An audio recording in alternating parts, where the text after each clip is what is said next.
안녕하세요, 다월드입니다. 오늘도 파이 관련 소식 다뤄보도록 하겠습니다. 일단 마이그레이션 소식부터 살펴보도록 하겠습니다. 익스플로어 파이 기준으로 현재까지 약 1023만 개 지갑이 마이그레이션이 되었고요. 최근 2일 동안 마이그레이션 속도를 보면요, 하루에 약 4만 개 정도 지갑이 마이그레이션이 되는 것을 볼 수 있고, 이 마이그레이션의 평균 양은 락업 물량을 포함해서 약 454파이 정도가 지갑으로 들어오고 있다, 이렇게 보시면 되겠습니다. 그리고 지난 한 주 동안 온체인 데이터를 살펴보면요, 가장 많은 파이의 이동을 만들어낸 지갑이 있었습니다. 바로 OKX 거래소 지갑이 되겠는데요. OKX 거래소에서는 2월 20일에 파이 현물 상장을 예고를 하였습니다. 그리고 아직 상장 거래는 되지 않고 있지만 OKX에 이 파이를 먼저 입금을 좀 가능하게 좀 조치를 해놨기 때문에 수많은 유저들이 이곳으로 파이코인을 전송을 좀 하고 있는 것으로 보여지고요. 이 양이 지금 영상을 만드는 기준으로 1200만 개가 넘어가고 있습니다. 그래서 이 양에 대해서 초반에 이 파이가 너무 크게 몰리면서 파이 매도 물량 증가에 대해서 우려 섞인 목소리를 내는 분들도 있으시고요. 하지만 현재 시장에서 사용 가능한 수량을 보면요, 10억 개 정도 파이가 사용 가능한 것으로 나와 있습니다. 이 중 50억 개는 락업이거나 이제 비활성화가 되어 있다고 보시면 되겠고, 그래서 사용 물량 기준 10억에서 이 1200만 개면은 약 1% 정도만 이곳으로 이동을 했다라고 보시면 되기 때문에 이 초반부터 과도한 걱정은 필요가 없다라고 보시면 되겠고요. 또 파이가 오랜 시간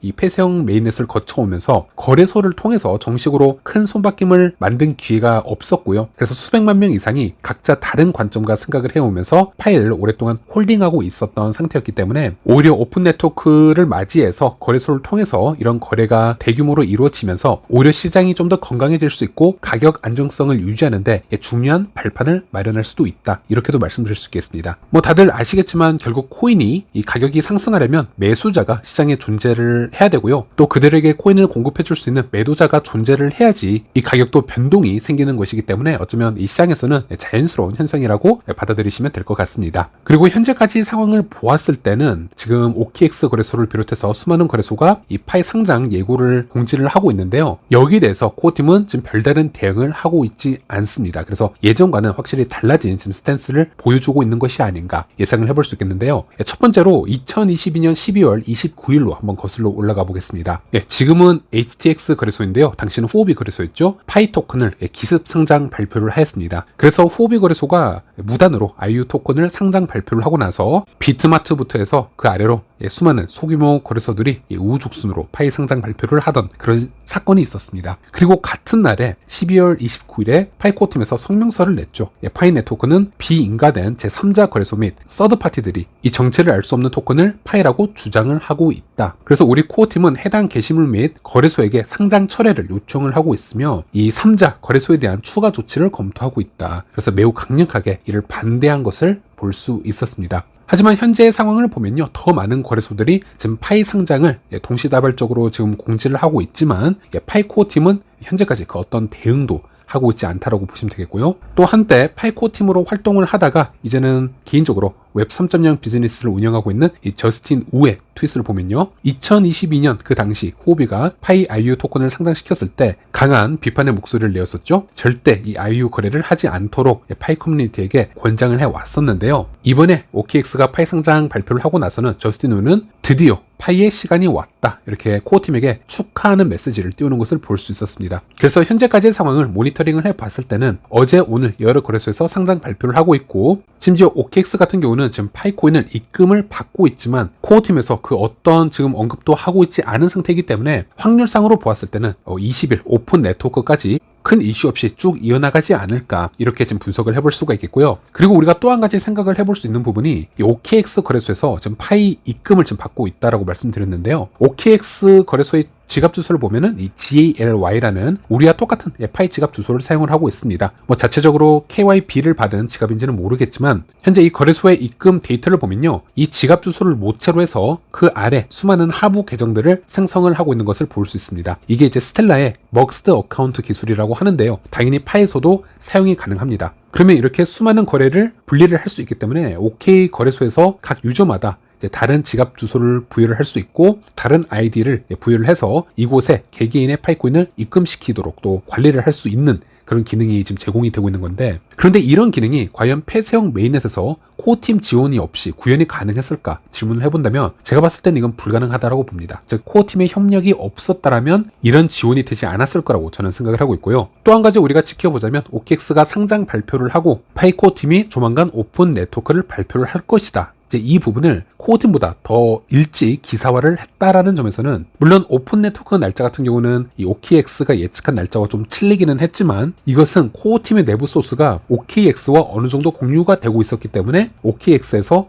이런 글을 낸 것이 아닌가, 이렇게밖에는 설명을 하지 못하겠습니다. 또 이 부분을 반대로 해석을 해보자면요, 코어팀은 거래소 상장에 매우 보수적으로 접근을 했었고 소극적 대응을 해왔기 때문에 작년 말에야 이 파트너십 신청란을 오픈을 하였고 여러 거래소들이 이 파이코어팀에 접근을 했을 거라 생각을 하는데요. 과연 코어팀이 모든 거래소에게 OKX와 똑같은 대응을 해주었을까, 지원을 해줄 의향이 있었을까, 이 부분에 대해서는 좀 물음표가 있습니다. 예를 들어 비트겟 거래소나 타 거래소 같은 경우는 OKX 거래소처럼 현물 거래를 똑같이 20일에 시작을 하겠다 공지를 하고 있지만은, 하지만 입금 가능 여부는 미정이라고 되어 있습니다. 이 부분은 OKX와 좀 다른 부분이고요. 그래서 우리가 외부적으로 판단을 해보았을 때는 코어팀으로부터 현재 지갑 지원을 좀 받지 못하고 있거나 좀 대응이 늦어진 부분이 아닐까, 이렇게도 해석을 해볼 수가 있겠고요. 그런 부분이 사실이라면 이 파이코어팀과 거래소 사이에 어떤 이슈들도 충분히 발생할 가능성도 있다. 그래서 이런 거래소들 중에서 어떤 이슈로 인해서 상장이 발표가 되었다가 철회가 된다거나 상장일이 변경이 되는 그런 상황도 발생할 수 있다라는 점, 이런 부분도 우리가 생각을 해볼 수 있어야겠습니다. 네, 어쨌든 이에 맞춰서 파이 상장을 예고하고 있는 다른 거래소들도 한번 몇 가지 공유를 해드리자면요. 제일 먼저 코인마켓캡 거래소 순위 6위에 올라와 있는 비트겟이 2월 20일 파이 현물 상장을 예고를 했고요. 이번에 MEXC 거래소도 같은 날 2월 20일 파이 현물 상장을 예고를 했습니다. 그리고 그 외에도 수많은 거래소들이 파이 상장을 20일에 예고를 하고 있는데, 순위로 보자면 우리가 메이저 거래소라고는 할 수는 없기 때문에 일일이 다 보여드리기는 좀 힘든 부분이 있고요. 그래서 이런 부분을 보았을 때 파이 코어팀이 오픈 네트워크 전환 공지 발표가 있은 후에 이런 몇몇 메이저 거래소나 소규모 거래소에서는 이 상장 포모가 어느 정도 와 있었던 것은 아닌가, 이렇게 한번 우리가 해석을 해볼 수 있겠고, 그리고 이미 파이 RU 토큰을 상장시켜서 거래 중인 대표적인 거래소 두 개를 꼽자면 HTX와 비트마트가 되겠는데요. 이 거래소 역시 코어팀의 공지 이후로 이 거래소에서 파이가 현물 거래 중 가장 큰 상승률을 기록하고 있으므로 지금 프로모션을 하고 있습니다. 그래서 이 두 개의 거래소는 조만간 RU 토큰 물량을요, 현물 파이코인과 1대1 수합을 해줄 수가 있어야 되고요. 그래서 이 두 거래소는 파이코인 물량을 최대로 현물로 확보를 해놔야 될 것으로 보여지고 있습니다. 네, 그리고 물론 파이가 여러 거래소에서 상장 이슈를 만들어내고 있는 이 가운데 부정적 의견을 내어놓고 있는 거래소도 있습니다. 바로 코인마켓캡 2위에 올라와 있는 바이빗 거래소가 되겠는데요. 바이빗 CEO인 이 벤저 같은 경우는 파이 네트워크 상장과 관련된 요청을 주변에서 여러 번 받았다라고 합니다. 하지만 단호히 거절을 하면서 해당 프로젝트에 대한 불신이 더 커지고 있다, 이런 식으로 인터뷰를 했는데요. 이 기사의 한두 줄을 제가 읽어드리자면요. 이 CEO는 X를 통해서 바이빗에 파이 네트워크를 상장해달라는 요청을 여러 차례 받았지만 그는 이를 정면으로 거부하면서 과거 외환 거래 시절을 겪었던 투자자들의 격한 반응을 떠올렸다고 합니다. 그는 X에 오늘 여러 사람들이 나에게 파이 상장을 할 생각이 있냐라고 물었고 나는 나한테 장난치지 마라 라고 얘기를 했다고 합니다. 외환 거래할 때 돈을 돌려달라며 깃발을 흔드는 노년층 투자자들이 있었다. 나는 그런 드라마를 암호화폐에서도 겪고 싶지 않다. 그냥 거리를 두겠다. 고맙다 라고 밝혔다고 합니다. 이런 부분은 이 거래소 CEO와 아니면 파이코어 팀에 내부적으로 어떤 충돌이 있었는지, 어떤 오해 관계가 있었는지는 우리가 알 수 없는 부분입니다. 그래서 어떤 이유가 있었는지는 몰라도 감정이 좀 섞여 있는 인터뷰를 우리가 볼 수가 있었는데요. 그래서 지금 거래소 상장 이슈를 보면요, 지금 이런 분위기도 한 구석에서 형성이 되고 있다. 이런 부분도 공유를 해드리겠고요. 특히 우리 파이홀더나 이 코인 투자자들이 항상 경계를 해야 될 부분이 있죠. 우리가 어떤 코인을 가치 있다라고 생각을 해서 시장의 모든 참여자가 우리와 같은 시각을 가지고 있어야 되는 것은 아닙니다. 또한 시장에서는 항상 자신의 가치를 인정하는 측과 반대로 하락을 예상하는 측, 이것을 반대하는 측이 팽팽하게 맞서면서 그 조금의 차이로 가격이 상승하고 커뮤니티가 성장해 나가는 것이기 때문에 이러한 뉴스들은 우리가 차분하게 받아들일 수 있어야 되고 좀 냉정하게 판단하는 태도도 필요하다고 생각을 합니다. 한 예로 우리가 비트코인 뉴스만 보더라도 비트코인이 현재 이렇게 가격이 상승을 하였고 지금 1BTC가 1억을 넘었고요. 국가적 포모를 일으키기 바로 직전 상황까지 왔는데도 불구하고 아직도 이 내재 가치를 부정하는 유명인들이 상당히 많습니다. 대표적으로 최근에 빌 게이츠가 이 비트코인을 쓸모가 전혀 없다, 이런 발언이 미디어를 통해서 소개가 되었고, 또 최근에 노벨 경제학상 수상자인 유진 파머가 비트코인 가치가 10년 안에 영원으로 떨어질 가능성이 크다, 이렇게 발언을 하기도 했었는데요. 우리가 비트코인이 성장해온 이 과정을 보면요, 비트코인이 1억이 넘는 순간까지 끊임없이 이 비트코인을 좋게 보는 자와 반대파가 팽팽하게 맞서면서 싸움을 해오면서 성장을 해왔다라는 것을 볼 수 있습니다. 그래서 비트코인은 앞으로 10억이 넘어간다 하더라도, 또 미국에서 전략자산으로 비축을 시작한다라고 하더라도 여전히 이것을 비판하는 자들은 끊임없이 나올 것이고요. 이런 수많은 공격 속에서 비트코인이 꾸역꾸역 성장을 해왔다라는 점을 우리가 공부를 해보면요, 파이의 경우에는 심지어 암호화폐 업계에서도 이 파이를 이단화로 볼 수 있는 그런 프로젝트이기 때문에 파이가 앞으로 이제 오픈넷으로 출시가 되면요, 레거시 금융권만이 아니고 이 블록체인 시장 내부에서도 엄청난 공격이 들어올 것이라는 점. 그래서 이 정도 공격은 파이 홀더 입장에서는 그냥 모기가 한번 물고 가는구나, 이 정도로 취급을 해주셔야 앞으로 파이를 오래 끌고 가는데 마음이 편해질 거다라는 말씀을 드리고 싶고요. 네, 또 다른 예방주사 하나 보도록 하겠습니다. 토큰 포스트지를 보면 외신에서 파이 네트워크 주요 거래소 상장에도 피라미식 채굴 방식 논란이라고 해서 파이가 피라미식 채굴 시스템을 사용을 하고 있고 가치가 부족하다, 이제 이런 이야기를 싣고 있는 것을 확인할 수 있고요. 네, 이것도 말씀드리겠지만 이런 글에 마음 상하시고 흔들리는 초보자분들 없으시길 바라겠습니다. 그리고 저는 파이를 공부를 하면요, 암호화폐 전체를 공부하시는 것을 항상 추천드리고 있는데요, 그래야 이 전체적인 현상을 이해를 할 수가 있습니다. 파이를 떠나서 암호화폐가 이 레거시 금융권에게 어떤 취급을 받고 있어 왔는지, 또는 비트코인이나 이더리움과 같은 기존 암호화폐 리더들이 그들의 철학을 위협하는 새로운 암호화폐 프로젝트들이 나왔을 때 왜 그런 신규 프로젝트를 극도로 혐오하는지, 왜 본인들의 밥그릇을 뺏기고 싶어 하지 않았는지, 이런 부분을 이해를 하시면요, 너무나 쉽게 이제 이런 비판 글들이 이해가 되고 받아들여지는데요. 한 예로 저는 시장이나 암호화폐 관련 인사이트를 얻을 때 자주 보는 채널 중 하나가 이호성님의 채널을 자주 제가 팔로잉을 하고 있습니다. 이호성님 같은 경우는 이제 다른 유튜브 채널에 출연을 해서 이런 얘기를 해주셨는데요, 이런 질문이 있었습니다. 비트코인을 다단계로 표현하는 것에 대해서 어떻게 생각을 하냐라는 질문이 있었고요. 참고로 이분은 암호화폐나 비트코인에 대해서 매우 긍정론자라고 보시면 되겠습니다. 그리고 이 질문을 받았을 때 이 시장 자체가 어차피 다단계 구조로 이루어져 있다는 것을 이미 알고 있기 때문에 이 비트코인을 다단계 취급받는 것을 그렇게 나쁘게 받아들이지 않고 있었습니다. 그래서 이렇게 언급을 하는데요, 비트코인을 매번 홍보를 하고 있지만은 이 비트코인이 다단계라고 한다면 본인도 전적으로 동의를 한다라고 얘기를 합니다. 하지만 다단계라는 말은 워딩 자체가 나쁘게 해석이 될 수 있고, 이것을 세련되게 표현하자면 결국 네트워크 효과라고 우리가 얘기를 해야 되고, 이것은 코인뿐만이 아니고 이 시장의 원리는 이 네트워크 효과로 인해서 굴러가는 것이다. 결국 이 커뮤니티라고 불리는 이 그룹, 이 조직이 더 커지느냐 커지지 못하고 줄어드느냐, 이 팽팽한 싸움에서 이 시장에서 결정이 난다는 것인데요, 결국 기업도 나쁘게 말하자면 다단계고 좋게 말하면 네트워크 효과로 성장하는 것이고, 이것을 확장해서 생각을 해보면 국가도 똑같이 네트워크 효과로 경제를 발전시키고 있다는 것입니다. 특히 우리가 위대하게 생각하고 있는 이 달러라는 법정화폐는 다단계의 끝판왕으로 지금 운영이 되고 있다는 것이고, 역사적으로 이 금태환이 중재가 되고 나서는 이 달러를 더 소비해줘야 되는 주체를 외부에서 계속 유입을 시켜줘야 되는 시스템이기 때문에 그 어떤 자산보다도 더 다단계의 특징을 가지고 있는 게 바로 이 달러다, 이렇게 얘기를 하고 있습니다. 이런 부분을 우리가 이해를 하고 있다면 달러나 비트코인이 다단계 구조를 가지고 있냐 아니냐를 따지는 건 그렇게 핵심 포인트가 아니라는 겁니다. 이 시장에서는 달러나 이 비트코인의 사용처를 찬성하는 쪽, 이것을 찬양하는 쪽의 그룹 커뮤니티와 이 자산을 혐오하는 그룹, 지속적으로 싸워 나갔을 때 본인들의 파이를 성장시켜 나갈 수 있느냐 없느냐, 이 결과만 중요하다는 것입니다. 그래서 이런 이론을 파이에 그대로 대입을 해보면요, 이름도 내놓지 않은 수많은 애널리스트들이 이 파이는 다단계이고 가치가 없다라고 얘기를 했다고 합니다. 그러면 우리는 이렇게 생각을 하면 됩니다. 어차피 6년 동안 파이는 쓸모가 있다라고 생각을 해왔던 사람들과 이걸 스캠이라고 해왔던 사람들과의 팽팽한 싸움을 해왔었습니다. 현재까지도 그런 싸움을 해왔고요, 앞으로도 그런 싸움을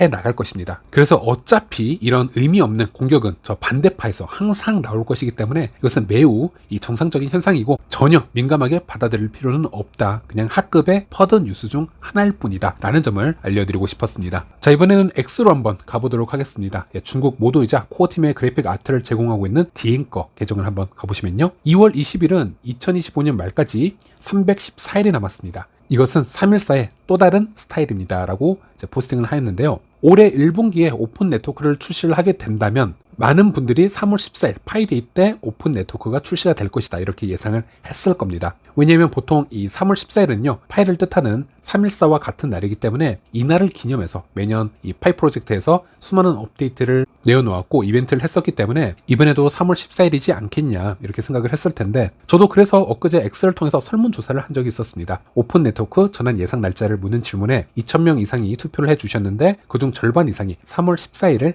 예상을 했었습니다. 자, 그런데 뜬금없이 2월 20일로 발표가 되었죠. 그런데 여기서 디앵커 모드는 설명을 하기를 이렇게 풀이를 하고 있습니다. 2월 20일은 2025년 말에서 거꾸로 카운팅을 해보았을 때 314일이 남은 시점이다 라고 얘기를 해서 역시나 이 2월 20일도 314와 관계가 된 날짜이다 라고 얘기를 하고 있습니다. 네, 이게 우연인지 의도가 된 건지는 확실하게 모르겠지만 다시 한번 이 파이 프로젝트와 314가 상당히 연관이 깊음을 알 수 있는 그런 재밌는 포스팅이기도 했습니다. 일단 저는 2월 20일 오픈 네트워크 출시 전략적으로는 나쁘지는 않은 판단이라고 생각을 합니다. 중요한 건 현재 암호화폐 시장과 좀 연관을 시켜서 파이의 이 초반 흐름을 예상을 해볼 수가 있어야겠는데요. 앞으로 오픈 네트워크가 출시가 되면요 당연히 호재가 최대한 길게 지속이 되어주고 상승 모멘텀을 오래 끌어주는 게 중요할 수 있습니다. 항상 상승을 할 수는 없죠. 상승을 하면은 그만큼 내려오는 폭도 있는데요. 이것을 좀 큰 그림으로 보았을 때는 우상향이 가능하도록 만들어주는 것이 가장 중요할 수 있는데요. 일단 현재 시장 분위기만 보자면요. 지금 비트코인이 지금 박스권에서 나오지 못하고 있습니다. 비트가 파이랑 무슨 상관이냐라고 말씀 주시는 분들이 있지만 이 비트는 암호화폐 시장의 하나의 지수라고 보시면 되겠습니다. 즉 암호화폐 시장 자체가 우울한데 신규 암호화폐가 지속해서 계속 상승만을 그릴 수는 없다라는 것이죠. 그래서 파이가 오픈 네트워크 출시 이후에 자체의 펀더멘탈로 상승을 하는 것도 중요하지만 이 시장을 함께 타는 것도 매우 중요하다라고 할 수 있겠고요. 물론 현재 비트가 상승할 수 있는 재료가 분명 남아 있습니다. 그래서 2월 말이 될 수도 있고요. 3월이 될 수 있고 아니면 조금 늦어져서 4월이 될 수 있겠지만은 중요한 건 이대로 시즌 종료가 되지는 않을 거라고 생각을 합니다. 한 번 더 큰 강세장을 앞두고 있다고 생각을 하는데요. 지금 현재는 비트코인이 크게 상승하지 못하도록 잡아둘 만한 재료도 풍부하게 있다라는 겁니다. 최근에 다시 한번 제롬 파월이 금리 인하 기대를 축소시키는 발언을 하는 바람에 이 비트 가격이 조금 더 하락한 모습을 보여주고 있는데요. 올해 들어서는 갖다 붙일 수 있는 악재 재료들이 계속 나오고 있습니다. 미국 관세 부과 이슈도 될 수 있겠고요. 또 트럼프 대통령이 이 암호화폐 관련 행정명령에 서명을 하나씩 하게 되고 리플이나 이 미국 관련 프로젝트들이 펀더멘탈을 강화하고 있는 이 상태에서 각각의 호재 뉴스들이 충분히 나올 수 있고 상승을 할 수도 있는데도 불구하고 이것을 계속 억누르는 느낌이 없지 않아 있습니다. 그래서 지금 장이 너무 지루한 상태인데요. 중요한 건 비트코인은 그나마 이 박스권에서 갇혀 있는 상태이지만 중요한 건 알트코인들이 비트에 비해서 너무 힘이 든 그런 시기를 거치고 있다는 것이죠. 비트코인 도미넌스를 보면요. 지금 비트가 60%를 넘어가서 잘 떨어지고 있지 않은 상태인데요. 이것을 간단하게 풀이를 해드리자면 지금은 알트코인 쪽으로 자금이 잘 넘어가지 않는다라는 뜻으로 해석을 해볼 수가 있겠습니다. 어쨌든 이런 시기를 최대한 버텨서 상승이 오는 그 시점을 기다리는 게 지금은 가장 중요한데 파이가 이 흐름의 중앙에서 이 오픈 네트워크 지금 출시를 공지를 했다라는 것이죠. 그래서 결과론적인 분석이 될 수 있지만 어차피 여러 옵션에서 우리가 항상 최상의 조건을 뽑을 수는 없습니다. 현실적으로는 항상 어중간한 수준의 그런 옵션을 우리가 기대를 해야 되고요. 거기에 맞춰서 안정적인 선택을 해 나가는 게 중요한데 지금 같은 암호화폐 시장에는 오히려 시간 텀을 좀 오래 두고 호재를 띄엄띄엄 가져가는 것도 나쁘지 않다라고 말씀드릴 수 있겠습니다. 최근에 이런 일이 있었죠. 미 트럼프 대통령 코인 관련 행정명령 서명을 어떻게 할 것이냐 정말 작년에 기대가 많았고 물론 여기에 대해서 작년에 이미 선 반영이 된 것도 있었지만 막상 대통령 취임되고 나서 바로 그 첫날에 서명 소식이 없으니 실망해서 가격이 떨어지고 또 서명을 막상 했는데도 다른 소식에 파묻혀서 효과가 반감되고 또 이 서명을 자세히 뜯어보면은 좋게도 해석을 할 수 있지만 또 반대로 실망으로 해석을 할 수 있다라고 해서 또 떨어지고 그래서 결과론적으로 보면은 트럼프가 행정명령 서명을 한 번에 했는데요. 그 기간에 제대로 펌핑 효과를 받지 못하고 단기적으로는 하락하는 효과로 끝이 났다라고 할 수 있겠습니다. 그래서 이렇게 차라리 상승을 잘 하지 못하는 시장에서는요. 호재들이 존재한다면 그런 기대를 남겨두고 띄엄띄엄 나오는 게 그나마 좀 더 유리할 수도 있다. 이런 상상을 해보는데요. 파이의 경우에는 3월 14일에 만약에 오픈 네트워크가 출시가 되었거나 그때 맞춰서 상장이 되었다면 모두 와 했을 겁니다. 3월 14일이라는 역사적인 이 순간과 또 그 기간에 맞춰서 엄청난 이벤트들이 나왔겠죠. 업데이트들이 출시가 되었고요. 실제 구글 트렌드를 보더라도 3월 14일에는 역대적으로 상당한 관심이 집중되는 곳이기도 합니다. 그런데 3월 14일에도 여전히 그렇게 장이 좋지 않다면요, 결과론적으로 매우 짧은 시간만 크게 상승을 하고 다시 내려오는 그런 상황을 연출을 할 수도 있습니다. 그럴 거면 차라리 지금 장이 안 좋지만 2월 20일에 일단 출시가 되고 상장을 해주고요. 하지만 상장이 되었을 때 이게 호재가 한 번에 나오는 게 아니라 3월 14일까지 파이데이가 있기 때문에 기대 심리라는 게 있습니다. 이때 여러 가지 이벤트나 커뮤니티가 확 모이는 상황이 연출이 되겠구나라는 기대 심리를 주면서 오히려 초반을 버티는 전략을 만들어 줄 수도 있습니다. 그래서 그런 그림과 전략을 짜보는 것도 뭐 결과론적으로 나쁘지 않다라고 말씀드릴 수 있겠고요. 물론 우리가 원하는 옵션은 3월 14일이 되었을 때, 3월이 되었을 때는 이 시장도 뜨겁게 반응을 해서 좀 이 지겨운 횡보장을 벗어나서 비트코인도 크게 상승을 하고 알트코인에게도 크게 자금이 들어올 수 있는 그런 강세장을 원하는데, 당연히 우리가 예상하는 대로, 바라는 대로 시장은 움직이지 않겠죠. 이런 것은 코어팀에서 대비를 해줘야 될 것 같습니다. 여러 가지 발표를 적정하게 분배를 해서 기대 심리를 계속 이끌어 나가는 게 중요하고요. 6월 달에는 6월 28일 파이투데이가 있습니다. 이때도 상당히 많은 관심이 집중되는 시기이기도 하고 많은 이벤트가 나오기도 하는데, 이제 이런 것을 잘 이용을 해서 최대한 커뮤니티의 기대 심리를 죽이지 않는 것이 중요할 것 같습니다. 그래서 이제부터는 파이코 팀이 진짜 경영 방식이나 이 능력들이 어느 정도로 존재하는지 이런 부분에서 평가가 되지 않을까 우리가 한번 예상을 해볼 수가 있겠고요. 현재 구글 트렌드를 보면은 지금 암호화폐 시장 자체가 재미가 없기 때문에 비트코인의 경우 작년 말을 지나서 현재는 구글 트렌드 지표가 많이 떨어져 있는 상태입니다. 그런데 파이는 어제 지금 발표 이후로 완전 전고점을 돌파한 상태이고요. 하루아침에 지금 미친 관심도를 가지고 있는데, 그래서 이런 지표를 봤을 때는 파이가 정말 대단한 커뮤니티를 가지고 있다. 제대로 업데이트와 이벤트만 해준다면 이 시장에서 수십만 명, 수백만 명의 주목을 끌 수 있는 힘이 있기 때문에 이 잠재력을 이용을 해서 앞으로 어떤 식으로 배분을 해 나가는지가 정말 중요한 상이라고 생각을 합니다. 네, 오늘 영상은 너무 길어져서 여기까지 하도록 하겠고요. 다음 시간에 다시 찾아뵙도록 하겠습니다. 시청해주셔서 감사합니다.